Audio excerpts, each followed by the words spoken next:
Okay. आप सब बोलेंगे अब कि सर हम सब ने तो टाइम की भी बात की थी, आपने तो टाइम और height I am sorry range की भी बात की थी, आपने तो केवल टाइम और हाइट के बारे में बात किया। हाँ, रेंज के बारे में बात तब कर सकते हैं यहाँ पर हम क्या कर रहे हैं, कोई भी चीज़ को ऊपर फेंक रहे हैं।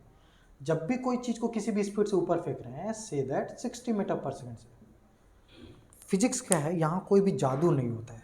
आप कोई भी चीज़ को ऊपर फेंक रहे हो तो वो सिर्फ ऊपर जाएगा, कोई भी चीज़ को आगे फेंक रहे हो सिर्फ आगे जाएगा। अगर उसका कोई फैक्टर एक आगे और एक तरफ ऊपर में ना हो तब तक उसका आपका रेंज नहीं आने वाला। मतलब का यहाँ पर हम लोग कोई भी चीज़ को ऊपर फेंक रहे हैं, इसलिए सिर्फ हाइट और टाइम निकलेगा। रेंज इसका हमेशा क्या होता है, जीरो। रेंज मतलब टोटल कितना दूरी जिस पॉइंट से फेंका गया हो उस पॉइंट से लेकर जहाँ तक वो गिरा हो। मान लीजिए किसी भी चीज़ को मैंने फेंका, ऐसा फेंका किसी भी एक एंगल से, तो ये कहीं पर जाके गिरेगा ज़मीन पर वापस। तो यहाँ से यहाँ तक की दूरी को रेंज बोलते हैं। ठीक है, कितना दूर उसने कवर किया उसको बोलते हैं रेंज। तो इसमें रेंज क्यों नहीं आ रहा है, इसमें रेंज इसलिए नहीं आ रहा है क्योंकि आगे देने वाला फोर्स कोई है ही नहीं। जब तक आगे देने वाला इस पर कोई फोर्स लगेगा नहीं तो ये कभी भी आगे नहीं बढ़ सकता। मैं सिर्फ ऊपर फेंक रहा हूँ तो ये बॉल सिर्फ ऊपर जाएगा, ऊपर से वापस नीचे आने वाला है, ये आगे नहीं बढ़ने वाला। आगे कब बढ़ेगा, जब कोई फोर्स इसको आगे बढ़ाने वाला होगा, तभी हम लोग इसको आगे के लिए बात कर सकते हैं। ओके, चलो मैं आप लोग को इसमें थोड़ा कंबाइंड लेके बात करता हूँ क्योंकि ऑलरेडी 1D का जो प्रोजेक्टाइल है वो वाला पोर्शन तो हमने कवर अप कर लिया। हाँ, इसमें एक पॉइंट और आपको जो याद दिलाने वाला है, ठीक है, इसमें मैं एक ग्राफ आप लोग से बनवा लेता हूँ। ग्राफ में थोड़ा सा टेबल है, छोटा सा टेबल। क्या है, एक तरफ आप लिख लेना स्पीड, लिखना टाइम टी केवल ऊपर जाने का या ऊपर से नीचे आने का, कोई एक टाइम ऊपर जाने का ओनली, और हो जाएगा डिस्टेंस। डिस्टेंस मतलब हाइट, या हाइट बोल लो तो वो बेटर है, हाइट कितना कवर करेगा। इस चीज़ को प्लीज़ दिमाग में रखना, ऑन द मतलब याद कर हम लोग इसको तुरंत क्वेश्चन को सॉल्व करेंगे। अगर स्पीड 10 मीटर पर सेकंड है, ऊपर जाने का उसमें कितना समय लगता है, 1, मतलब टोटल तो 2 सेकंड लगता है ऊपर जाने में, एक वापस नीचे आने में। लेकिन मैं क्या बोल रहा हूँ, सिर्फ ऊपर जाने का तो कितना सेकंड लगेगा, 1 सेकंड। और हाइट कितना हो जाएगा, 5 × 1 का स्क्वायर मतलब 5 मीटर। इसको प्लीज़ याद रखना टेबल में। 20 मीटर पर सेकंड है तो ऊपर जाने का 2 सेकंड, 5 × 2 का स्क्वायर मतलब 20 मीटर। ठीक है, 30 का क्या हो जाएगा, 30 मीटर पर सेकंड का 3 सेकंड मतलब 5 × 3 का स्क्वायर। कितना हो जाएगा 5 × 3 का स्क्वायर, 45 मीटर। 40 मीटर पर सेकंड का ऊपर जाने का कितना लग जाएगा, 4, 5 × 4 का स्क्वायर, ये हो जाएगा 80 मीटर। मीटर पर सेकंड का 5 × 5 का स्क्वायर बराबर 125 मीटर। ये हो जाएगा 60 मीटर पर सेकंड का 6, 5 × 6 का स्क्वायर बराबर 180 मीटर। 180 मीटर। प्लीज़ इस टर्म को याद रखना। याद कैसे रखना है, 10 का 1, 5। इसका फ़ायदा ये है कि अगर किसी ने बोला कि भाई एक बॉल को मैंने ऊपर फेंका, वो 80 मीटर ट्रेवल किया, बताओ कितने स्पीड से फेंका गया होगा। 80 का कितना है, 4। 80 का कितना है, 4, मतलब 40 मीटर पर सेकंड से वो ऊपर फेंका गया होगा। अब जब 40 से फेंका गया, अब किसी ने पूछ दिया कि बताओ टोटल टाइम कितना लगा इसको वापस तक आने में, जमीन में आने में, टोटल टाइम ऑफ फ्लाइट कितना लगा, तो उसको आप क्या बोल सकते हो, 4 + 4, 4 ऊपर जाने का 4 नीचे आने का, टोटल 8 सेकंड। मतलब अगर किसी ने बोला 80 मीटर से फेंका, बताओ टोटल स्पीड कितना से फेंका गया होगा, तो 80 मीटर अगर बॉल ऊपर गया है तो स्पीड कितना से फेंका गया होगा, वो 40 मीटर पर सेकंड से फेंका गया होगा। और कितना टोटल टाइम लगा वापस नीचे तक आने पर, तो 4 ऊपर जाने का 4 नीचे आने का 8 सेकंड लगा। अगर किसी ने बोला कि भाई 45 मीटर ऊपर गया, एक बॉल को मैंने फेंका 45 मीटर, बताओ टोटल टाइम कितना लगा उसको वापस नीचे आने में। 45 का मेरे को याद है 30 मीटर पर सेकंड से, 30 मीटर का 3 + 3 6 सेकंड सीधा। अगर किसी ने बोला 20 मीटर पर सेकंड से फेंका गया है, 20 मीटर अप्रोच किया किसी ने, कोई बॉल 20 मीटर तक ऊपर गया फेंकने पर, बताओ स्पीड कितना रहा, तो 20 मीटर पर सेकंड का। इस चीज़ का एप्लीकेशन आप पूरे का पूरे 11th के लास्ट पोर्शन तक आप इवन याद रखोगे, इवन 12th कब में भी ये सारे का यूज़ आएगा। जैसे किसी ने बोला एक बिल्डिंग है, यहाँ पर से बॉल को मैंने ड्रॉप किया, उसको ज़मीन पर पहुँचने में 2 सेकंड लगा। एक बिल्डिंग है जिसको ज़मीन पर पहुँचने में 2 सेकंड लगा वापस ज़मीन पर, तो बताओ हाइट कितना है। तो भाई 2 सेकंड किसका लगता है, अगर किसी बिल्डिंग को गिराऊँ तो उसका 20 मीटर पर सेकंड से गिरा होगा। यहाँ पर ज़मीन पर जब वापस उसका स्पीड आया होगा तो कितना रहा होगा इसका स्पीड रहा होगा 20 मीटर पर सेकंड। और 20 मीटर पर सेकंड और हाइट कितना रहा होगा 20, मतलब एच कितना है 20 मीटर। सिंपल सा, ठीक है। अभी का नीट का क्वेश्चन भी मैं आपको कराऊंगा इसी के बेसिस पर, आप चिंता मत करो, ठीक है। 20 मीटर। अगर फिर से किसी ने पूछा कि भाई एक बिल्डिंग की हाइट एच है, यहाँ पर से मैंने बॉल को ड्रॉप किया, वो 4 सेकंड पे नीचे आया, 4 सेकंड पे किसके है 4 सेकंड पर जमीन पर आया, 4 सेकंड पर आया होगा तो इसका स्पीड कितना रहा होगा जमीन पर 40 मीटर पर सेकंड। 1 सेकंड में 10-10 बढ़ता रहता है, तो 4 सेकंड में आया तो कितना रहा होगा 40 मीटर पर सेकंड। और बताओ वो हाइट कितना रहा होगा, तो हाइट का हम लोग को पता है 40 का कितना होता है 80 मीटर, मतलब हाइट वो बिल्डिंग का 80 मीटर रहा होगा। मतलब अगर ये बातें याद रह जाए तो कोई बुराई नहीं है, ये चीज़ें याद रह जाए तो तुम चुटकियों में क्वेश्चंस को सॉल्व करोगे। इवन क्वेश्चन लिखा भी नहीं रहेगा तुम्हारे मुंह से आंसर निकल जाएगा। दो ही चीज़ पूछ सकते हैं क्या, जमीन पर पहुंचेगा तो स्पीड क्या रहेगी तो 40, हाइट कितना रहेगा 80। तो प्लीज़ ये टर्मिनोलॉजी को इसके साथ रिस्पेक्ट में याद कर लो। 10 का 5, 20 का 20, 30 का 45, 4 का 80, 50 का 125 और 60 का 180। प्लीज़ इन चीज़ों को अच्छे से याद कर लो। ओके, चल रब करूं, ठीक है।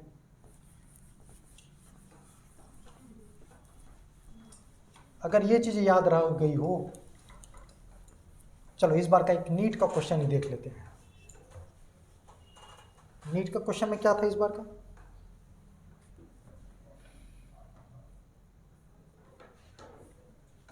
चलो इस बार का नॉर्मल क्वेश्चन मैं जैसे ट्रीट करते हैं वैसे वाला, ताकि इस बार का नीट का क्वेश्चन तुम सॉल्व कर पाओ।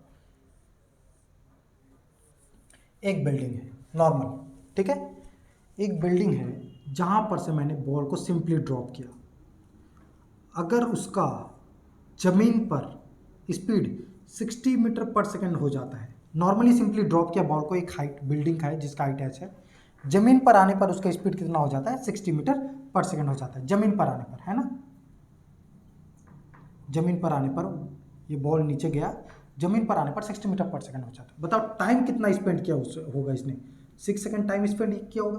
तो हाइट कितना रहा होगा, 6 का कितना होता है 180 मीटर, आप सबको याद होगा।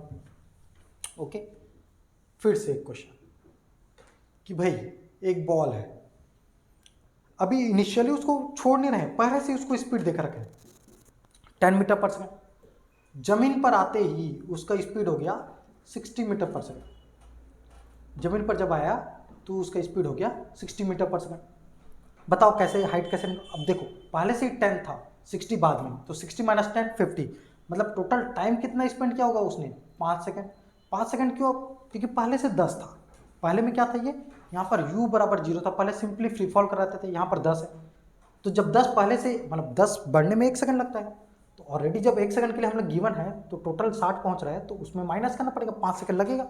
ओके 5 सेकंड लगेगा, कोई दिक्कत नहीं। और हाइट कितना निकलेगा, हाइट हम लोग को फॉर्मूला पता है, क्योंकि ऑलरेडी u में ut plus half at square यहाँ पर यूज़ करना पड़ेगा। क्यों यूज़ करना पड़ेगा, पहले हम लोग 5t स्क्वायर तब यूज़ करते थे जब u बराबर 0 हो जाता था, यहाँ पर u बराबर 0 नहीं है, समथिंग है, तो चलो वो वैल्यू रखना पड़ेगा।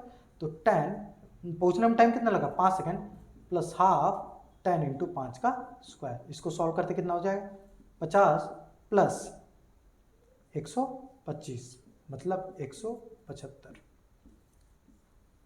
ओके बच्चों, अगर u बिल्डिंग से ही मैं थ्रो कर रहा हूँ, सिंपली u0 मतलब सिंपली मैं ड्रॉप कर रहा हूँ 60 मीटर पर सेकंड है, इन दोनों का डिफरेंस देख लो, 60 माइनस 0 60 मीटर पर सेकंड, 60 मीटर पर सेकंड है, मतलब उसका कितना टाइम लगा होगा 6 सेकंड लगा होगा, तो टाइम डायरेक्टली हम लोग को पता चल गया 6 सेकंड। और 6 सेकंड का अगर हम लोग को याद हो डिस्टेंस तो 180 मीटर होता है, अगर ये कैलकुलेट करने की भी जरूरत नहीं है, 6 सेकंड का मैंने अभी आपको याद करवाया था 180 मीटर। सिंपली अगर 10 मीटर पर सेकंड से ऊपर से ही थ्रो कर दिया जाए 60, दोनों का डिफरेंस देख लो 50 मीटर पर सेकंड, 50 मीटर पर सेकंड मतलब 50 मीटर पर सेकंड, 50 मीटर पर सेकंड मतलब 5 सेकंड, 5 सेकंड लगा, t का वैल्यू 5 रखना, u का वैल्यू दिया ऑलरेडी, कैलकुलेट करना h का वैल्यू जो भी है। सेम यहाँ पर t का वैल्यू 60 माइनस 20 40, 40 का 4 सेकंड, डायरेक्टली t का वैल्यू h का वैल्यू आप ut plus half at square से पुट करके डायरेक्टली निकाल सकते हो, u का वैल्यू 20 मीटर पर सेकंड। सिंपली यहाँ पर 30 मीटर पर सेकंड है, 60 माइनस 30 30 मीटर पर सेकंड, 30 मीटर पर सेकंड का कितना होता है टाइम 3 सेकंड। आप h u कितना है 30 मीटर पर सेकंड, t 3 सेकंड पुट करके g का वैल्यू 10 पुट करके आप डायरेक्टली सारे का हाइट फाइंड कर सकते हो। इन्हीं के बेसिस पर इस बार का नीट का ही क्वेश्चन था, प्लीज आप उसको आप ट्राई करके देखिएगा, वो आप क्वेश्चन आपसे बनेंगे। ओके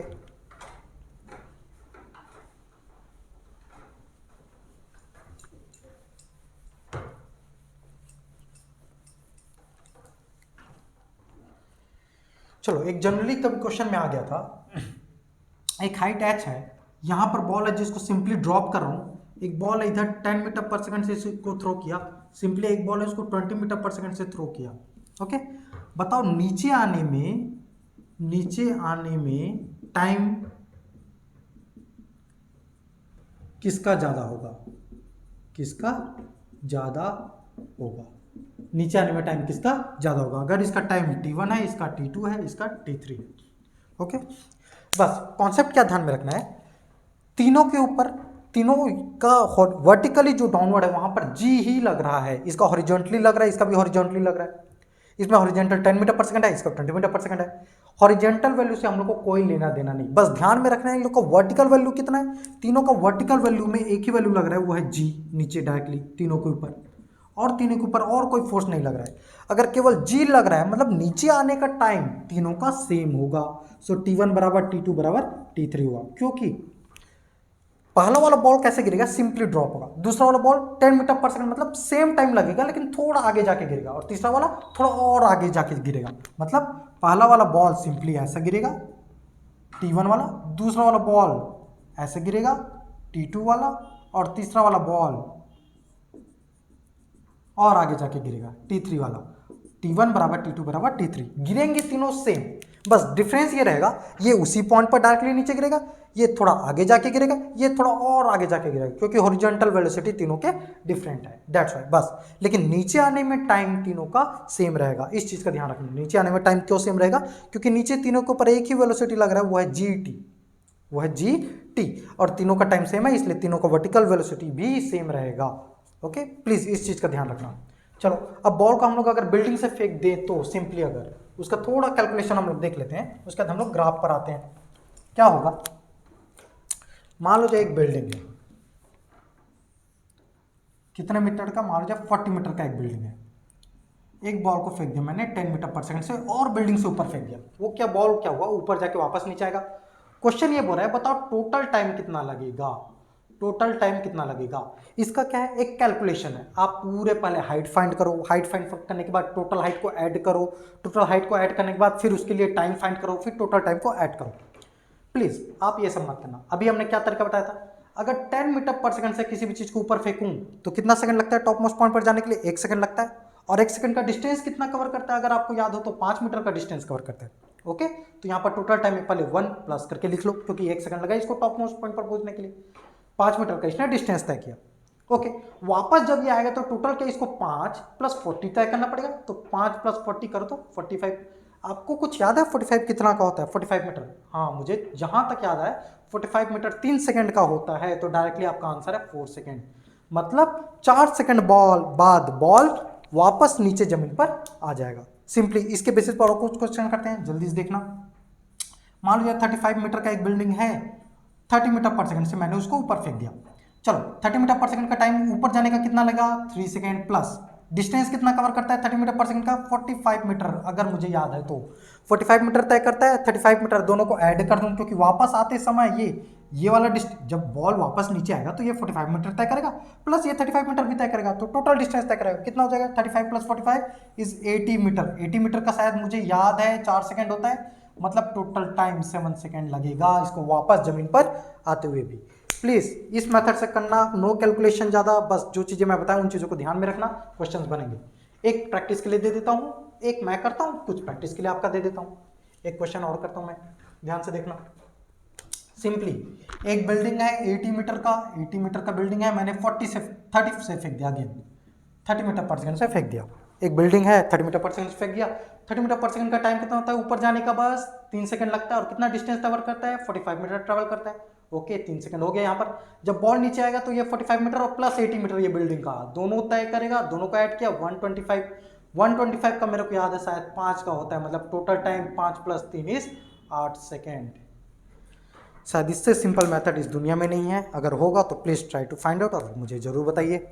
ओके, चलिए आपके लिए कुछ क्वेश्चन दे देता हूं जिससे आप प्रैक्टिस करना, और प्लीज एक बार फॉर्मूले से आप जरूर चेकआउट कर लीजिएगा ताकि आपको तकलीफ ना हो। फॉर्मूले से एक बार चेकआउट कर भी लेना। ओके, चलो एक क्वेश्चन मैं आपके लिए देता हूं, क्वेश्चन बना देता हूं मैं। चलो ठीक है, एक बिल्डिंग है 25 मीटर का, आपको मैंने फेंका है 20 मीटर पर सेकंड से, बताओ टोटल टाइम वापस जमीन पर आने का कितना होगा। और एक क्वेश्चन दे देता हूं, एक बिल्डिंग है आपका 75 मीटर का, इसको 10 मीटर पर सेकंड से फेंक दिया बिल्डिंग के ऊपर, बताओ टोटल टाइम कितना लगेगा वापस जमीन पर आने पर। प्लीज़ इसको प्रैक्टिस करना और इसका आंसर मुझे जरूर बताना। अच्छा ओके, ड्रॉप करता हूँ मैं इसको। चलिए अब थोड़ा सा ग्राफ के बारे में बात कर लेते हैं। ग्राफ जनरली 3 तरीके के होते हैं। किसके किसके ग्राफ? एक होता है एक्स टी, जिसमें एक्स डिस्प्लेसमेंट है, याद रखना एक्स डिस्प्लेसमेंट है। इसमें भी s is equal to s क्या है? डिस्प्लेसमेंट है, वो डिस्टेंस नहीं बताता, हमेशा डिस्प्लेसमेंट बताता है, सेम। दूसरा ग्राफ होता है वीटी, वेलोसिटी और टाइम का ग्राफ। तीसरा ग्राफ होता है एटी, एक्सीलरेशन और टाइम का ग्राफ। इन ग्राफ के ऊपर क्वेश्चंस पूछे जाते हैं। ओके, चलो ग्राफ के बारे में थोड़ा रीड कर लेते हैं। सबसे पहला, अगर मैंने एक स्ट्रेट लाइन ड्रॉ किया, इसका मतलब क्या है?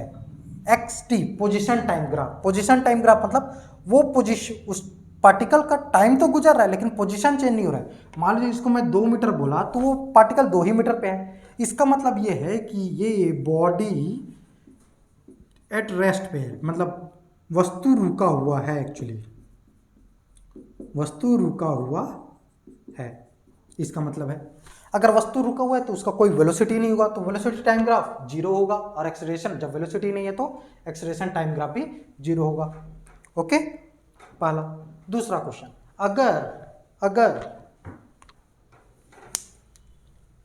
चलो इसको रब करता हूं मैं थोड़ा।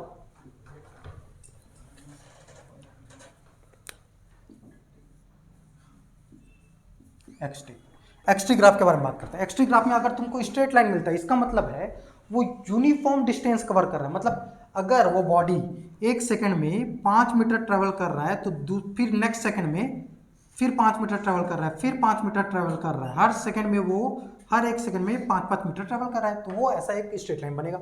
अगर वो 5-5 मीटर ट्रेवल कर रहा है, डिस्टेंस कांस्टेंट है, मतलब क्या उसका स्पीड भी कांस्टेंट होगा? यस, उसका स्पीड कांस्टेंट होगा। अगर स्पीड चेंज होता तो डिस्टेंस भी, डिस्प्लेसमेंट वो चेंज कर लेता, लेकिन उसका स्पीड यहाँ पर कांस्टेंट है अगर वो डिस्टेंस यूनिफॉर्म है तो।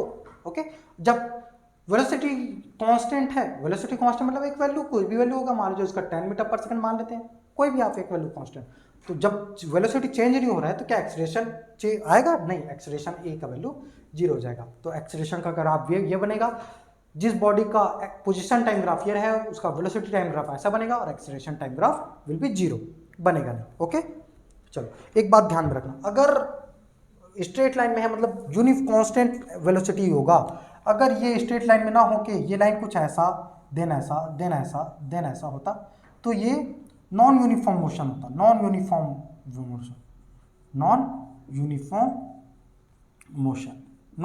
मोशन होता। उस टाइम पर यस वेलोसिटी की वैल्यूज कुछ चेंजेस होती, हो सकता वो एक बार कांस्टेंट होता, फिर अप डाउन होता, फिर डाउन होता, फिर अप होता, कुछ भी होता, वेलोसिटी की वैल्यू चेंजेस होता। और इस वेलोसिटी की वैल्यूज के चेंजेस के कारण यस एक्सेलरेशन का वैल्यू आता, कांस्टेंट हो सकता था, फिर या फिर जीरो भी हो सकता था, देन अगेन अप हो सकता था, देन अगेन नेगेटिव में भी हो सकता था, कुछ भी हो सकता था, मतलब एक्सेलरेशन का कुछ ना कुछ वैल्यू आता, ये मैं बोलना चाह रहा हूँ। मतलब अगर तुम्हें एक्सटी के ग्राफ में अगर स्ट्रेट लाइन दिखे, इसका मतलब वेलोसिटी कांस्टेंट है।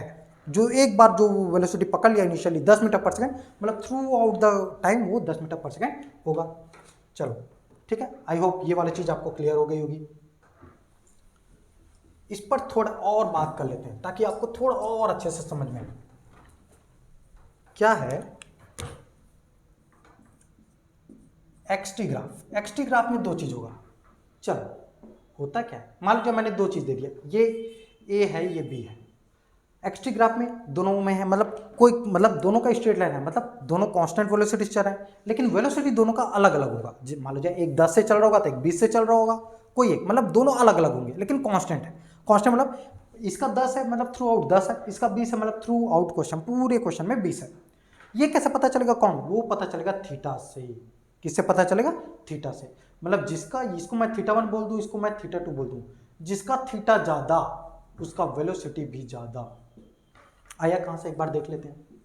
मान लो जाए ये एक लाइन था, ठीक है, ये इसको T1 बोल दूं, इसको T2 बोल दूं, इसको Y1 बोल दूं, इसको Y2 बोल दूं, इसको Y1 बोल दूं, इसको Y2 बोल दूं। ओके चलो चेंज इन पोजीशन क्या हो जाएगा? ये वाला लेंथ क्या हो जाएगा? क्या Y2 माइनस Y1 होगा? ये वाला डिस्टेंस क्या हो जाएगा? Y2 माइनस Y1 होगा, ये वाला डिस्टेंस है ना, ये वाला डिस्टेंस। और ये वाला टाइम क्या हो जाएगा? T2 minus T1। क्या यही velocity upon T2 minus T1? Okay, क्या इसी को वेलोसिटी बोलेंगे? हाँ हाँ, इसी को वेलोसिटी बोलेंगे। डिस्प्लेसमेंट में जो चेंजेस हो रहे हैं, टाइम में जितना टाइम लग रहा है उसको वेलोसिटी बोलते हैं। हाँ, उसी को वेलोसिटी बोलते हैं। ओके, एक तरफ ध्यान में दें, अगर ये एंगल थीटा है तो क्या y2 माइनस y1 मतलब ये वाला distance divided by perpendicular upon base ही दिख रहा है क्या? ये क्या ये परपेंडिकुलर अपॉन बेस ही दिख रहा है? हाँ, क्या इसी को tan थीटा भी बोलते हैं? यस, इसी को tan थीटा भी बोलते हैं। मतलब tan थीटा बराबर v भी निकाला जा सकता है। इसका मतलब ये है थीटा जिसका ज्यादा वेलोसिटी उसका ज्यादा, तो थीटा 2 ज्यादा इसलिए v2 ज्यादा। ओके, इसका v1 मान लेते हैं, इसका v2 मान लेते हैं। तो इसका v2 ज्यादा है क्योंकि थीटा 2 ज्यादा है। ओके, चलो, ये बात आई होप समझ में आया होगा। थोड़ा और बात करते हैं इसके ऊपर। देखना, मैं कुछ क्वेश्चन आपसे पूछना चाहता हूँ। हो क्या रहा है, जिसका एंगल ज्यादा उस पर। चलो, एक ही चीज का थोड़ा और बात करता हूं मैं। अगर किसी ने ऐसा किया, फिर ऐसा किया, फिर ऐसा, ये कुछ ज्यादा हो गया। ऐसा किया, ये थीटा, यहां पर थीटा 2, यहां पर थीटा 3। ओके, या थीटा 3 को कहीं और पर बना लो, थीटा 3। 3 पॉइंट पर बात करना है। ये पॉइंट है ए, ये पॉइंट है बी, ये पॉइंट है सी। ओके, क्वेश्चन में ये पूछा कि बताओ किस पोजीशन पर, ये एक्स टी ग्राफ है, पोजीशन और टाइम का ग्राफ है, बताओ किस पॉइंट पर वेलोसिटी ज्यादा है। तो आपको सबसे ज्यादा कौन सा दिख रहा है? क्या थीटा 3 सबसे ज्यादा दिख रहा है? उसके बाद कौन सा दिख रहा है? थीटा 1 दिख रहा है। उसके बाद कौन सा दिख रहा है? थीटा 2। थीटा 2 तो 0 डिग्री ऑलरेडी। सबसे कम कौन है? थीटा 2। मतलब सी सबसे ज्यादा स्पीड पर है। मतलब जब बॉडी सी पॉइंट पर आएगा तब सबसे ज्यादा स्पीड पर रहेगा, फिर ए पॉइंट पर, फिर बी पॉइंट पर। बी पॉइंट तो लगभग 0 ही है, रेस्ट पर आ रहा है। तो बॉडी क्या हुआ, पहले आगे बढ़ा है, फिर रुका हुआ है, फिर और तेजी से आगे बढ़ा है। ये इस ग्राफ का मीनिंग है। तो ये चीज जरूर याद रखिएगा, ये आपको बहुत काम में आने वाला है, एक्स टी ग्राफ का ये एंगल वाला कॉन्सेप्ट। ओके, चलो थोड़ा और बात कर लेते हैं इस पे क्या बात होती है, क्या बात होती है, ध्यान से देखना भी। Again x T graph, again we T graph, again A T graph. Okay, अब एक्स टी क्या बढ़ रहा है, ये वाला ग्राफ से चल रहा है। अगर ऐसा ग्राफ है, इसका मतलब देखो तो यहाँ पर थीटा 1 और थीटा 2 को कंपेयर करो। क्या थीटा 2 ग्रेटर है थीटा 1 से? मतलब क्या स्पीड बढ़ रहा है? अगर स्पीड बढ़ रहा है तो इसके दो चीज हो सकता है। स्पीड कांस्टेंट यूनिफॉर्म से बढ़ रहा हो, मतलब यूनिफॉर्म स्पीड से बढ़ रहा होगा, समांतर स्पीड से बढ़ रहा होगा, या फिर समांतर स्पीड से नहीं बढ़ रहा होगा। मान लेते वो समांतर स्पीड से बढ़ रहा है। वीटी ग्राफ एक स्ट्रेट लाइन आ रहा है, स्ट्रेट लाइन मतलब अगेन तो एक्सेलरेशन क्या होगा इसका? कांस्टेंट अगर वैल्यू होगा, मतलब ये 2 मीटर पर सेकंड होगा तो 2 मीटर पर सेकंड के हिसाब से इसका वैल्यू रहा होगा, क्योंकि यहाँ पर थीटा कांस्टेंट है, थीटा कांस्टेंट है, थीटा का वैल्यू चेंज नहीं हो रहा थ्रू आउट एक स्ट्रेट लाइन में। स्ट्रेट लाइन में मतलब थीटा कांस्टेंट है। जब थीटा कांस्टेंट है तो एक्सेलरेशन का भी वैल्यू कांस्टेंट हो जाएगा। थीटा यूनिफॉर्म है ना? तो ये बात ध्यान में रखना। ओके, ये तो इंक्रीजिंग वाला रहा। अब डिक्रीजिंग वाला कैसा रहेगा? डिक्रीजिंग वाला कुछ ऐसा रहेगा, देखो डिक्रीजिंग वाला अगर ऐसा है, कैसे पता करेंगे इसमें एक्स टी डिक्रीजिंग है? थीटा बनाओ, अगर थीटा 2 थीटा 1, क्या theta 2 is less than theta 1 मतलब स्पीड डिक्रीज हो रहा है। स्पीड डिक्रीज हो रहा है, उसका ग्राफ कैसे बनेगा? ऐसा डिक्रीज वाला बनेगा, डिक्रीज वाला ग्राफ बनेगा नेगेटिव स्लोप के साथ। मतलब स्लोप, मतलब थीटा इज ग्रेटर देन 90। क्या थीटा ग्रेटर देन 90 हो रहा है? यस, थीटा ग्रेटर देन 90 हो रहा है, इसलिए नेगेटिव स्लोप। और ए का ग्राफ कैसा बनेगा? अगर ये टाइम टी अगर ये है तो वो नेगेटिव में एक कांस्टेंट स्पीड में आएगा। नेगेटिव वैल्यू, नेगेटिव वैल्यू मतलब -2 मीटर पर सेकंड स्क्वायर। आप कुछ भी ले सकते हैं, लेकिन उसका एक आपको नेगेटिव वैल्यू लेना पड़ेगा। इसका मतलब ये है कि भाई ये डिक्रीज हो रहा है, स्पीड यहाँ पर डिक्रीज हो रही है। आई होप ये 4 चीज समझ में। मैंने सबसे पहले आपको क्या क्या ग्राफ दिखाया, रुका हुआ के बारे में ग्राफ को बनाया, फिर दूसरा एक कांस्टेंट स्पीड से बनाया, फिर तीसरा नॉन यूनिफॉर्म वाला स्पीड बढ़ता हुआ, चौथा स्पीड घटता हुआ। मेनली इन 4 ग्राफ का यूज होता है, मेनली। चलो इसके ऊपर थोड़ा सा क्वेश्चन बना के देखते हैं क्या होता है। अगर मैं आपसे पूछूं कि भाई एक बॉल को मैंने बिल्डिंग से थ्रो किया, एक बॉल को सिंपली मैंने बिल्डिंग से थ्रो किया, u बराबर 0 था, यहाँ पर सिंपली यहाँ पर गिरा दिया। तो बताओ जब u बराबर 0 था तो उसका वेलोसिटी का ग्राफ कैसे बनेगा? तो वेलोसिटी क्या, जब नीचे, तो क्या नीचे बढ़ता हुआ आ रहा है? वीटी ग्राफ बनाने बोल रहा है मेरे से। इसका तीनों ग्राफ बनाता हूँ मैं आपको, ताकि आपको समझ में आ जाए कैसे है। इसका मेरे को तीनों में ग्राफ बनाने बोल दिया। मान लीजिए क्या क्या ग्राफ, एक्स टी ग्राफ, दूसरा ग्राफ वी टी ग्राफ, तीसरा ग्राफ ए टी ग्राफ। किसका किसका ग्राफ? A T graph. अगर तीनों का ग्राफ मेरे को बनाने बोल दिया तो चलो ध्यान से देखते हैं। यू पहले तो अगर डिस्प्लेसमेंट मैं किसको लूँ, क्या डिस्प्लेसमेंट यहाँ पर को रेफरेंस मानूँ या यहाँ पर को रेफरेंस मानूँ, आपके ऊपर है। जहाँ पर को आप रेफरेंस मानेंगे वहाँ से लेकर चलना पड़ेगा। मैं यहाँ पर को रेफरेंस मानता हूँ, यहाँ पर को जीरो मानता हूँ, एक्स बराबर जीरो यहाँ से, तो यहाँ तक कुछ हाइट रहा होगा एच, ओके बिल्डिंग का, तो उस एच से मेरे को डिक्रीज करना पड़ेगा, ऐसा उस एच से डिक्रीज करना पड़ेगा, ओके उस एच से डिक्रीज करना पड़ेगा, ऐसा हाइट से वापस जीरो पे आ रहा है। वेलोसिटी का कैसा होगा? वेलोसिटी इनिशियली कितना था? जीरो था, तो जीरो से नेगेटिव साइड में नीचे, अगर v को मैं ऊपर पॉजिटिव मानता हूँ तो v नेगेटिव, क्या नीचे नेगेटिव साइड में होगा? v नेगेटिव नीचे, मतलब जीरो से और नेगेटिव साइड में। यहाँ पर v u बराबर जीरो है, जीरो से और नेगेटिव साइड में, जीरो से और नेगेटिव साइड में। तीसरा a का तो हम लोग को पता है -10 होगा, क्योंकि उसका तो वर्टिकली g -10 मीटर पर सेकंड, वो तो कांस्टेंट लगता रहता है, ये तो वैल्यू कभी चेंज नहीं होगा, तो उसका एक स्ट्रेट लाइन -10 मीटर पर सेकंड का आएगा, ओके। एक सिंपली है, सिंपल सा ग्राफ, ओके। चलो इसको रख कर एक और क्वेश्चन जो आपको ध्यान में करवाता हूँ मैं, क्योंकि इसके ऊपर भी क्वेश्चन आया जा चुका है। क्वेश्चन क्या बोल रहा है सुनना। एक बॉल है, एक बॉल को सिंपली जब ऊपर फेंका गया, मान लो जब 30 मीटर पर सेकंड से ऊपर फेंका गया, तो जब ये वापस नीचे में आता है, वापस जब ये बॉल घूम के नीचे में आता है, तो इसका वीटी ग्राफ बनाओ। इसका क्या बनाओ? वीटी ग्राफ बनाओ। चलो ठीक है, अब ग्राफ बनाते हैं। पहले क्या था? 30 मीटर पर सेकंड, मतलब उसका कुछ वैल्यू था 30 मीटर पर सेकंड। बढ़ते बढ़ते बढ़ते बढ़ते बढ़ते यहाँ पर जाके क्या हो गया? जीरो, मतलब एक टाइम पर आने के बाद जीरो हो गया। चलो यहाँ पर जीरो मान लेता हूँ, तो यहाँ पर v बराबर जीरो हुआ। कितना सेकंड में? t बराबर 3 सेकंड में जीरो हुआ था। t बराबर कितने सेकंड में जीरो हुआ था? t बराबर 3 सेकंड में जीरो हुआ, ओके। t बराबर 3 सेकंड में, उसके बाद 3 सेकंड के बाद क्या हुआ? अगेन वो आया, उसका स्पीड बढ़ने लग गया, स्पीड बढ़ने लग गया, लेकिन किस में? इसको हम लोग पॉजिटिव डायरेक्शन मानते हैं, जो ऊपर जाता है उसको, तो नीचे आ रहा है उसको क्या मानेंगे? नेगेटिव डायरेक्शन मानेंगे। तो जीरो के बाद नेगेटिव में बढ़ रहा है, तो नेगेटिव में ऐसा बढ़ रहा है, और फाइनली कितना तक जा रहा है? अगर ऊपर वाला 30 है तो नीचे आता रहेगा तो क्या हो जाएगा उसका? -30 मीटर पर सेकंड। जब वो नीचे आएगा तो इस वाले एंगल को क्या बनेंगे? -30 मीटर पर सेकंड बोलना पड़ेगा। तो याद रखना, जब कोई भी बॉल को नीचे से ऊपर फेंकते हैं तो वीटी ग्राफ कुछ ऐसा बनता है। इस चीज़ को प्लीज़ ध्यान में रखना, ये बहुत इंपॉर्टेंट ग्राफ है, मेंस में भी पूछा जा चुका है, और एक बार एडवांस में इसका ऊपर क्वेश्चन अभी आ चुका है, ओके। एक बॉल को सिंपली अगर थ्रो करें एक बिल्डिंग से नहीं, जमीन से थ्रो, बॉल का ऊपर जाने से वापस नीचे आने का ग्राफ है ये वीटी ग्राफ। अगर आप मेरे को बोलते हैं इसका एक्सटी ग्राफ बनाओ, तो एक्सटी ग्राफ मैं बना सकता हूँ। एक्सटी ग्राफ इसका क्या बनेगा? एक्सटी ग्राफ एक सिंपली टाइम के कारण ऐसा बढ़ता हुआ एक्स टी ग्राफ कुछ ऐसा बढ़ेगा, टी बराबर 3 सेकंड में, टी बराबर 3 सेकंड में, और ये मैक्सिमम टी बराबर 6 सेकंड, क्योंकि 30 मीटर पर सेकंड है, टाइम हम लोग को याद है 3 + 3, 3 में टॉप में रहेगा, और कितना रहेगा उसका? 45 मीटर। मैं आपको शायद याद होगा आपको कि 30 मीटर पर सेकंड का 45 मीटर होता है। 45 मीटर इधर, वापस 6 सेकंड में जीरो पे आ गए, ये बना उसका एक्सटी ग्राफ। और एटी ग्राफ अगर कोई बोलता तो एटी ग्राफ कुछ ऐसा बनता, ध्यान से देखना, जी कांस्टेंट वैल्यू है, ये ए है, ये टी है, तो ऐसा एक लाइन आता है, उसका वैल्यू रहता -10 मीटर पर सेकंड स्क्वायर, -10 मीटर पर सेकंड स्क्वायर के हिसाब से ये रहा आपका eighty graph, okay. Simply basic इसके ऊपर क्वेश्चंस आते हैं। एक और ग्राफ का रिगार्डिंग क्वेश्चन है, आई होप आप लोग को ये समझ में आया होगा। चलिए मैं आपको कुछ इसमें होमवर्क देता हूँ जिससे आप कर ले।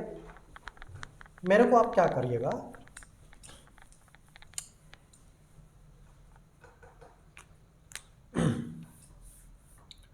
सिंपली आप मुझे एक बॉल को मैं 40 मीटर पर सेकंड से ऊपर फेंक रहा हूँ, इसका तीनों ग्राफ बनाइएगा। कौन कौन सा graph? X t graph, x t, v t और एटी ग्राफ, ये तीनों ग्राफ बनाइएगा, ओके। और एक बॉल को मैं 60 मीटर पर सेकंड से भी फेंक रहा हूँ, इसका भी आप तीनों ग्राफ बनाइएगा, सेम एक्सटी, वीटी और एटी ग्राफ, इसका तीनों ग्राफ आप बनाइएगा। एक चीज़ आप लोग को जान के अच्छा लगेगा, जो बॉल का मोशन होता है ना, एक्सटी ग्राफ वैसा ही बनता है। मतलब सिंपली जैसा कि ये बॉल को मैंने ऊपर फेंका, इसका मोशन कुछ ऐसा गिरता है, तो इसका मोशन तो डायरेक्टली ऐसा होगा। हाइट और वो आप फाइंड जरूर कर लीजिएगा। इसका भी मोशन कुछ ऐसा होगा, जैसा बॉल गिरता है वैसा ही। एक बिल्डिंग से मैंने एक बॉल को थ्रो किया, तो बॉल जब थ्रो करूंगा, मान लीजिए बॉल का ऐसा फेंका, तो बॉल ऐसे गिरता है, तो एक्सटी ग्राफ भी कुछ ऐसा ही बनेगा डायरेक्टली, उसमें आप ज़्यादा सोचना मत। और ये आपको शायद हेल्प भी करे क्वेश्चन को सॉल्व करने में। एक्सटी ग्राफ डायरेक्टली वैसा ही गिरता है जैसा कि बॉल का मोशन होता है। ऐसा क्यों? क्योंकि जो एक्सटी ग्राफ है वो पोजीशन टाइम ग्राफ है, तो बॉल जैसे जैसे गिरा होगा क्या उसका पोजीशन भी वैसे चेंज हुआ होगा? हाँ, उसका पोजीशन भी वैसे चेंज होगा, और जैसे जैसे उसका पोजीशन चेंज होगा वैसे वैसे उसका ग्राफ बना होगा। ओके, चलिए अब एक छोटा सा टॉपिक लेते हैं। ये तो रहा ग्राफ के क्वेश्चंस, इसके ऊपर प्लीज थोड़ा सा फोकस करिएगा, ये बनेगा जरूर आपको। एक ग्राफ का क्वेश्चन मैं आपको दे दूं, शायद आप बना लें। क्वेश्चन क्या बोल रहा है, चलो रीड करते हैं पॉइंट पर क्या हो रहा है। एक्स टी ग्राफ हो क्या रहा है बात करते हैं, ठीक है। डिफरेंट डिफरेंट पॉइंट पर हो क्या रहा है बात कर लेते हैं एक बार थोड़ा सा। यहां से यहां तक क्या हो रहा है, स्पीड इंक्रीज हो रहा है। यहां से यहां तक क्या हो रहा है, स्पीड डिक्रीज हो रहा है, क्योंकि स्लोप नेगेटिव में, यहां पर स्लोप पॉजिटिव में, यहां पर नेगेटिव, यहां पर पैरेलल आ गया, मतलब रुका हुआ है। यहां पर क्या हुआ है, रुका हुआ है। जब यहां पर रुका हुआ है, फिर यहां पर से फिर बढ़ना शुरू हो गया, और यहां पर फिर बढ़ ही रहा है। सबसे ज्यादा कहां पर, मान लो इस पॉइंट को मतलब बोलूं ए बी, इसको सी, इसको डी, इसको ई, सबसे ज्यादा स्पीड कहां पर है? तो एंगल जरूर चेक करिएगा, जहां पर एंगल सबसे ज्यादा, थीटा जहां पर सबसे ज्यादा, वहां पर स्पीड सबसे ज्यादा। तो थीटा कहां पर, यहां पर, तो ई पर सबसे ज्यादा स्पीड है। स्पीड कहां पर सबसे ज्यादा है, ई पर सबसे ज्यादा स्पीड है। और सबसे कम कहां पर है, सबसे कम सी, सी तो रुका हुआ है, तो सबसे कम कहां पर है, सी पर है, क्योंकि सी पर रुका हुआ है। ये चीज को जरूर ध्यान रखिएगा। एंगल बस मेजर करिएगा, जहां पर एंगल ज्यादा वहां पर स्पीड सबसे ज्यादा। ओके, चलो सिंपली एक और क्वेश्चन कहीं पर पूछ लिया गया था। वो क्वेश्चन ऐसा है, ऐसा था, ऐसा था, फिर ऐसा था, पॉइंट पर बात करना था। ये ए, ये बी, ये सी, तो भाई किस पॉइंट पर, सी कुछ ऐसा था एकदम, कहां पर स्पीड सबसे ज्यादा है पूछा, तो पॉइंट सी पर सबसे ज्यादा है, क्योंकि एंगल यहां पर का सबसे ज्यादा है। सी पर सबसे ज्यादा है, फिर उसके बाद ए पर है, बी पर तो रुका हुआ है, तो सी पर सबसे ज्यादा स्पीड, सबसे ज्यादा ए सी पर है, उसके बाद ए पर है, फिर बी पर है, बी पर तो रुका हुआ है। ओके, तो इस चीज को आप ध्यान रख सकते हैं। ठीक, ठीक है, आई होप आप लोग को समझ में आया होगा। चलो एक चीज और, अगर किसी का भी ग्राफ है, किसी का भी ग्राफ है, मान लो जाए किसी ने दिया आपको ग्राफ, इनमें से पूछता है एक्सटी ग्राफ, तीनों का दिया हुआ है, बताओ कौन सा ग्राफ पॉसिबल है। तो आप एक स्ट्रेट लाइन खींच कर देखिए, अगर स्ट्रेट लाइन में दो पोजीशन आ रहा है, स्ट्रेट लाइन में दो पोजीशन आ रहा है, मतलब किसी भी चीज का एक, किसी भी वस्तु का एक टाइम पर दो पोजीशन हो नहीं सकता, उसका यहाँ पर भी पोजीशन, यहाँ पर भी, तो ये ग्राफ पॉसिबल नहीं है। इस पर भी टाइम लाइन खींच कर देखिए, यहाँ पर कट रहा है, यहाँ पर तीन जगह पर आ रहा है, या ये भी पोजीशन पॉसिबल नहीं है। इसका लाइन खींचिए, क्या एक ही जगह पर आ रहा है, ये वाला ग्राफ पॉसिबल है। मतलब सिंपली एक वर्टिकल लाइन खींचकर देखिए टाइम के रेस्पेक्ट पर, जिस पर एक ही जगह पर कटेगा वही उसका आंसर होगा, मतलब केवल एक ही जगह पर उसका आंसर है। मतलब ये वाला ग्राफ बस पॉसिबल है, बाकी दो ग्राफ पॉसिबल नहीं है। ओके, आई होप ग्राफ के बारे में आप लोग को मैक्सिमम चीजें याद आ गई होगी रिवीजन के राउंड पर। चलिए थोड़ा सा बात कर लेते हैं रिलेटिव मोशन के बारे में।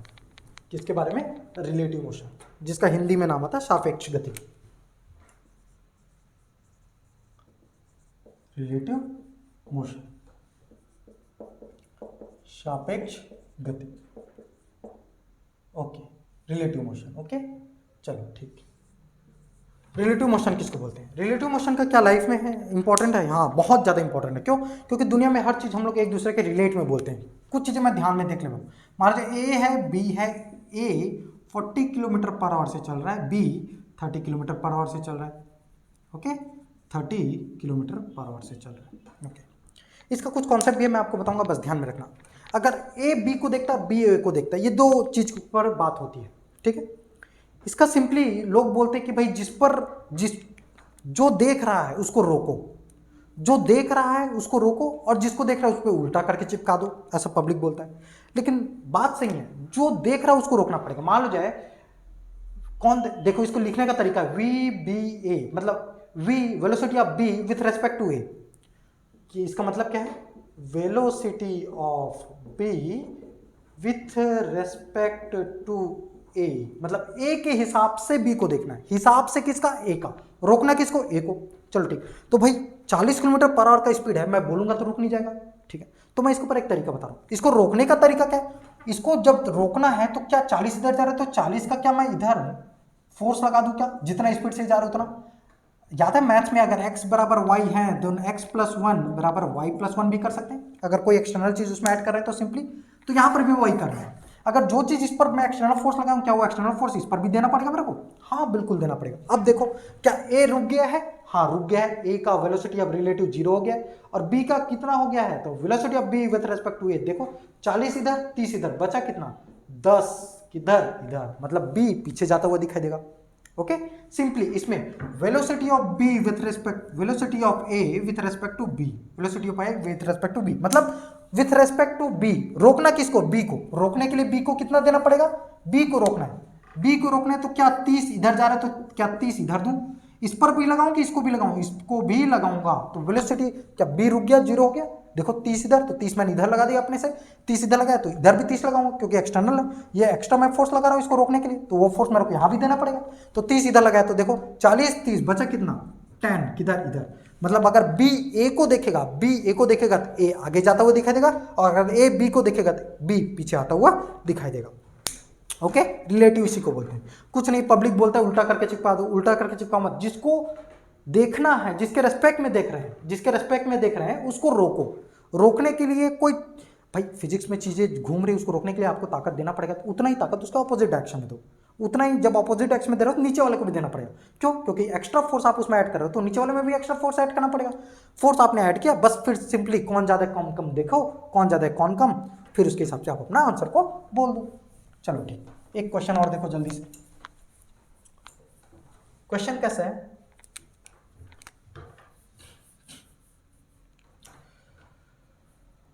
मान लो जाइए एक गाड़ी है, ठीक है, ये पुलिस की गाड़ी है, ये एक चोर, चोर की गाड़ी है, सी चोर की गाड़ी है। पुलिस की गाड़ी मान लो जाए 10 मीटर पर सेकंड से जा रही है, चोर की गाड़ी 5 मीटर पर सेकंड से जा रही है। इन दोनों के बीच में दूरी है 100 मीटर।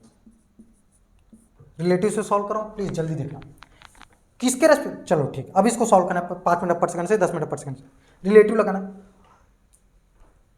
वेलोसिटी, किसका वेलोसिटी लेना है? अब देखो चोर को हम लोग को रोकना पड़ेगा। क्यों? क्योंकि चोर को पकड़ना है, जिसको पकड़ना है उसको रोकना पड़ेगा। जैसे बी को देखना था, ए को रोके थे, किसके हिसाब से देख रहे हैं? तो यहां पर चोर ही तो देखेगा पुलिस को मेरे पास कितना पीछे है। तो जो जिसके रेस्पेक्ट में देखना है, किसके रेस्पेक्ट में देखना है? चोर के रेस्पेक्ट में, क्योंकि चोर को पकड़ना है। तो चोर को आप 0 करो, तो चोर को आप 0 करने के लिए क्या 5 चोर का आगे लग रहा है तो क्या 5 पीछे लगाऊं? 5 इधर 5 मीटर पर सेकंड पीछे लगाऊंगा, तो क्या पुलिस में भी 5 मीटर पर सेकंड पीछे लगाऊंगा? क्योंकि ये तो एक्स्ट्रा फोर्स है जो मैं अपने से रोकने के लिए लगा रहा हूँ। तो दोनों में हाँ, उसमें 5 लगाया तो चोर को रोक दिया, सी बराबर 0 हो गया। हाँ बोल सकते हैं सी 0। पुलिस को भी 5, तो पुलिस का नेट वेलोसिटी कितना आ गया? 5 मीटर पर सेकंड। किधर आगे हुए? अब देखो 5 मीटर पर सेकंड, 100 मीटर को कवर कितना करना है, तो टाइम कितना है? टाइम बराबर क्या होता है? Distance upon speed. डिस्टेंस कितना है? 100 मीटर, स्पीड कितना है? 5, मतलब 20 सेकेंड। 20, देखो रिलेटिव में कितना इजीली सॉल्व हो गया। बस जो चीज आगे है उसको रोक दो, ये चीज करना ही पड़ेगा आपको। चोर पुलिस वाले केस में या ऐसा ही केस होता है, किसी को पकड़ना है, जिसको पकड़ना रहता है उसको रोक देते हैं, ठीक है। फिर जो पीछे आ रहा है पुलिस, उसकी स्पीड में जो जिस हिसाब से रोके, अगर वो आगे चल रहा है तो इस स्पीड से, पीछे चल रहा है तो इस स्पीड से हम लोग सॉल्व करते हैं, ठीक है। ये चोर पुलिस वाला क्वेश्चन था। चलो इसके ऊपर कुछ और क्वेश्चन कराता हूं मैं आपको। क्या क्वेश्चन देखना, सिंपली एक और। ए बी, ए का अगेन 50, बी 40 इधर, 40 इधर, भाई ऑपोजिट डायरेक्शन में। देखो किसके रेस्पेक्ट में? वी विथ ए के रेस्पेक्ट में, velocity of B with respect to a, velocity of B with respect to a. तो किसको रोकना है? ए को रोकना है। ए को 50 इधर, तो क्या 50 इधर डालूं? डालना पड़ेगा, तो 50 इसमें भी डालूंगा। तो ए तो रुक गया, ए का तो रुक गया, यही देखना था। तो velocity of B with respect to a कितना हो जाएगा? 40 भी इधर 50 भी इधर, 90 किधर? इधर। सिंपली अगर velocity of A with respect to B देखना है तो velocity of A with respect to B देखना है तो बी को रोको। बी को रोकने के लिए क्या 40 इधर देना पड़ेगा? तो क्या 40 इधर भी लगाऊं? हाँ लगाना पड़ेगा। तो अब देखो 40 जब मैं इधर लगाया ए के लिए, ये ए के लिए है भाई, और ये बी को रोकने के लिए है, बी को रोकने के लिए लगाया उसमें, तो velocity of A with respect to B कितना हो जाएगा? देखो 50 इधर 40 भी इधर, मतलब 90 इधर। डायरेक्शन मैटर करता है क्योंकि वेलोसिटी वेक्टर क्वांटिटी, इसमें मैग्नीट्यूड और डायरेक्शन दोनों मैटर करता है। ओके चलो एक क्वेश्चन, रैनमैन प्रॉब्लम। रैनमैन प्रॉब्लम के कुछ क्वेश्चन करा देता हूं। क्या होता है? बारिश गिरता रहता है, रैनमैन प्रॉब्लम। कुछ करना नहीं है, बस सिंपल सा है देखना। होता क्या है, मान लो जाए यहां पर से बादल से बारिश गिर रहा है, बारिश गिर रहा है मान लीजिए 4 मीटर पर सेकंड से गिर रहा है। एक आदमी आगे आगे की ओर बढ़ रहा है, आगे की ओर बढ़ रहा है, उसका स्पीड कितना है 5 मीटर पर सेकंड से। हमेशा ये रैन है, ये मैन है, ओके आदमी है। हमेशा किसका स्पीड निकालते हैं हम लोग? Speed of rain with respect to man, with respect to man निकालता है ऑलवेज। क्यों? क्योंकि इंसान को ही तो देखना है भाई बारिश कैसा आ रहा है, और बारिश जिधर से आ रहा है उधर के हिसाब से पंखा वो करना है, उसको छत्ता वो करना है ना। तो भाई चलो करके देखते हैं। रोकना किसको है? 5। रोकेगा कैसे? देखना, 4 इधर नीचे आ रहा है, दोनों को रिजॉल्व करना है, वेक्टर की तरह में रिजॉल्व करना है। 4 ये किसका है? रैन का है, 4 मीटर पर सेकंड। ये किसका है? रैन का है। मैन को रोकना है, मैन को रोकने के लिए क्या 5 इधर दूं? तो इसमें भी बारिश वाला जो फोर्स है, मतलब इसको जो फोर्स दिया हूं, जितने भी तुमको बाकी फोर्स लगे उसमें सबको वही देना पड़ेगा। तो 4 मीटर वही है, तो ब्रैंड में क्या 5 भी मेरे को इधर देना पड़ेगा, 5 मीटर पर सेकंड। एक काम करो यार, इसको 3 ले लो, बेटर है ज़्यादा, क्योंकि उसमें थोड़ा कैलकुलेशन ईजी हो जाता है। तो क्या इसको 3 मीटर पर सेकंड मेरे को इधर भी और रैन को भी देना पड़ेगा? हाँ देना पड़ेगा। तो अब देखो 4 इधर 3 इधर, इन दोनों का रिजल्टेंट क्या 5 आता है क्या? 5 मीटर पर सेकंड। 3 4 का स्क्वायर के हिसाब से 5 मीटर पर सेकंड आता है। और एंगल क्या होगा? मान लीजिए ये एंगल थीटा है, इस एंगल को मैं थीटा बोल देता हूँ। देखो ये एंगल थीटा, क्या इसका अपोजिट एंगल भी 3 मीटर पर सेकंड है? ये एंगल थीटा, क्या इसका अपोजिट एंगल भी थीटा होगा? क्या इसी एंगल पे आपको छाता ही तो फैलाना है? क्या इसी एंगल पे छाता को फैलाएंगे हम लोग? तो वही तो वर्टिकल से ही तो एंगल बनाते हैं हम लोग ऐसा, छाता को जब फैलाते हैं तो ये एंगल थीटा ही पता करना है। मतलब ये अब थीटा देखो, ये 3 है, 3 को मैं नीचे शिफ्ट कर लेता हूँ इधर। tan थीटा बराबर क्या होता है? Perpendicular by base. मतलब tan थीटा बराबर क्या हो जाएगा? Perpendicular by base. परपेंडिकुलर क्या है? 3 है, बेस कितना? 4 है, 3/4। tan थीटा बराबर 3/4। तो थीटा बराबर tan इनवर्स 3/4। अगर आपको याद होगा तो थीटा 3/4 का थीटा का वैल्यू आता है 37 डिग्री। अगर आपको याद होगा तो थीटा का वैल्यू कितना हो जाएगा? 37 डिग्री। मतलब 37 डिग्री पर ये वाला एंगल अपना 37 डिग्री, 37 डिग्री पर आपको छातों को फैलाना होगा। ओके, सिंपल सा है, जस्ट अपोजिट करना है। चलो एक और क्वेश्चन करके देखते हैं इसी से रिलेटेड।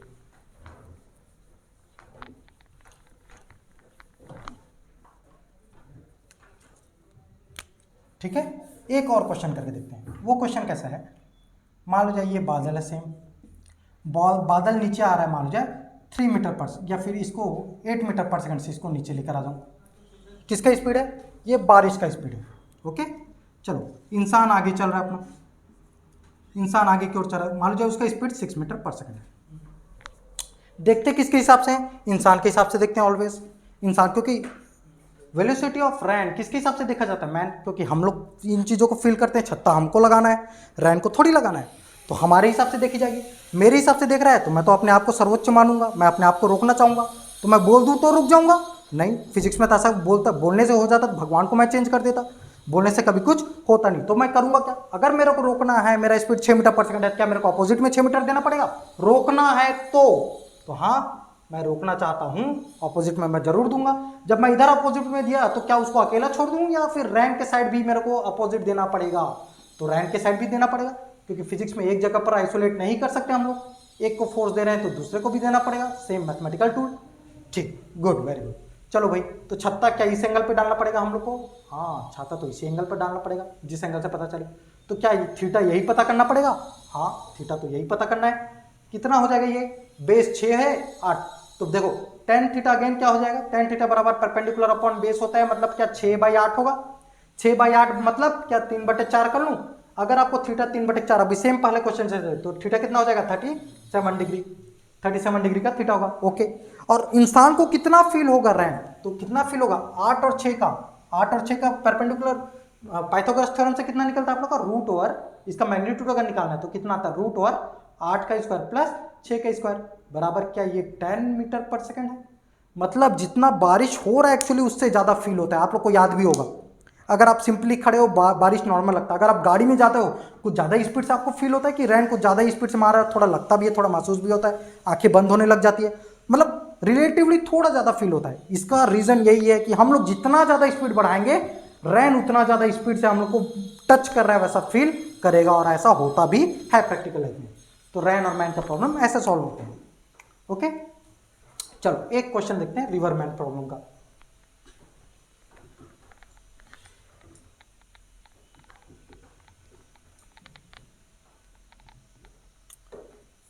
ये भी प्रैक्टिकल लाइफ का क्वेश्चन।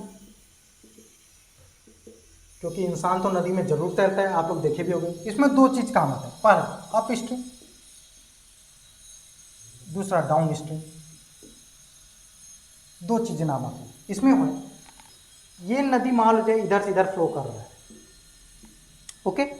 अगर आप नदी की दिशा में ही प्रवाह में, अगर नदी का जो प्रवाह है उसी में फ्लो करते हैं, उसको बोलते हैं down stream.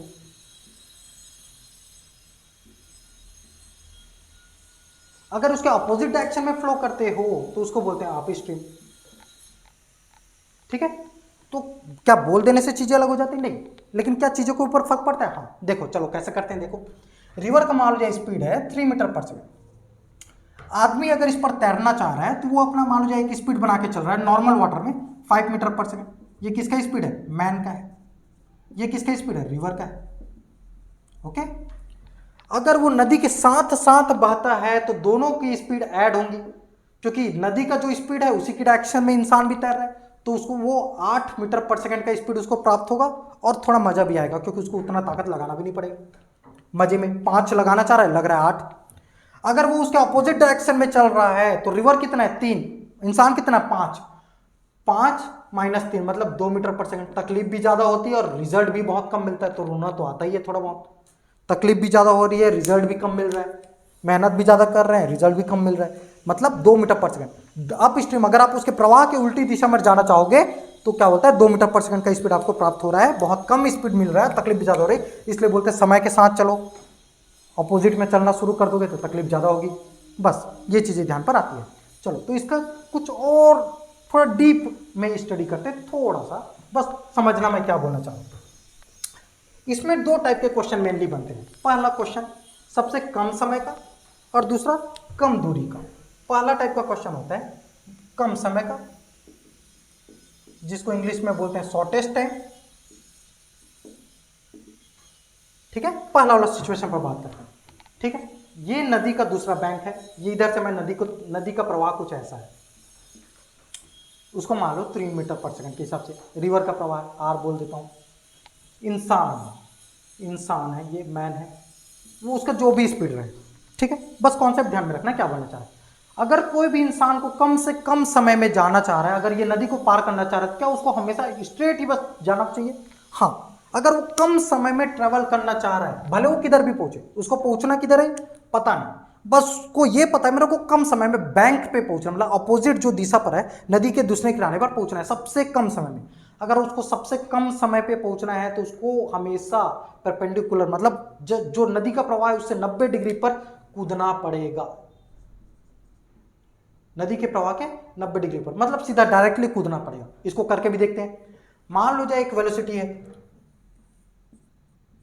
v, theta angle बनाए, इसके 2 कंपोनेंट होंगे जो हम लोग को पता है। ये वाला कंपोनेंट क्या होगा? v cos theta. ये वाला कंपोनेंट क्या हो जाएगा उसका? v sin theta. v sin theta का तो अभी कुछ लेना देना नहीं है। ये वाले जो नदी का विड्थ है इसको w बोल देते हैं, ओके। तो ध्यान दो, टाइम बराबर क्या हो जाएगा? डिस्टेंस अपॉन स्पीड होता है क्या?